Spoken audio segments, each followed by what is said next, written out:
C'est un nouveau rendez-vous dans votre matinale, le Made in France à l'honneur tous les matins sur Europe 1 avec vous, Anissé Mbida. Bonjour Anissé. Bonjour Thomas, bonjour à tous. Aujourd'hui, bonjour Julie. Made in France s'intéresse à Vuarnet, Vuarnet, la marque de lunettes star des années 70, qui organise son comeback, on va plutôt dire son retour en français pour le coup.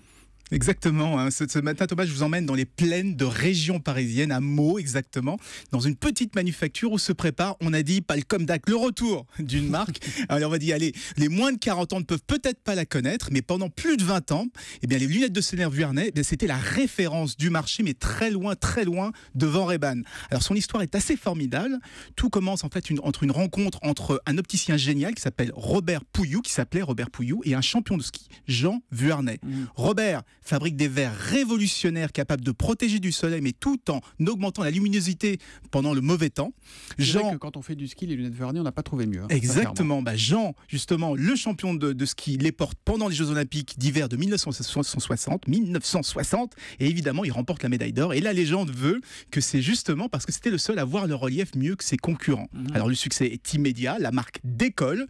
Tout le monde veut des Vuarnet, et même Mick Jagger, Brigitte Bardot et les Kennedy vont les porter.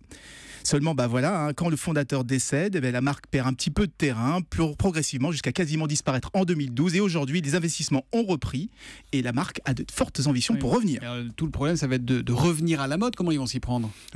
La stratégie est assez classique. Ils vont commencer par jouer la carte de la nostalgie, du vintage. C'est ce qui marche bien en ce moment.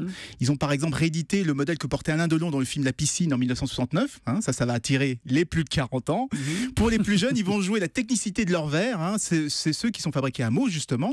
Ce sont les seules usines au monde qui maîtrisent la fabrication des minéraux, du verre minéral qui est teinté dans la masse. Et c'est des qualités qui sont assez rares et qui sont appréciées des sportifs. Bon, mais quand même, le vintage, c'est bien, mais il va quand même falloir remettre le design très 70s à jour, non ? Ça va être l'enjeu. C'est pour ça qu'ils ont embauché un ex de Chaumet, le directeur artistique de Chaumet. Et l'équipe dirigeante vient d'anciens de Cartier, de Lacoste, de Vuitton, que des marques françaises à fort patrimoine. Et l'idée, justement, c'est d'aller faire de l'ombre au leader Ray-Ban. Évidemment, on suivra ça. Tout cela à partir d'une petite usine de verre située à Meaux. Ce matin, c'est donc un Made in Seine-et-Marne, Made in Meaux. À demain, Anissé Mbida, 6h40 pour le Made in France.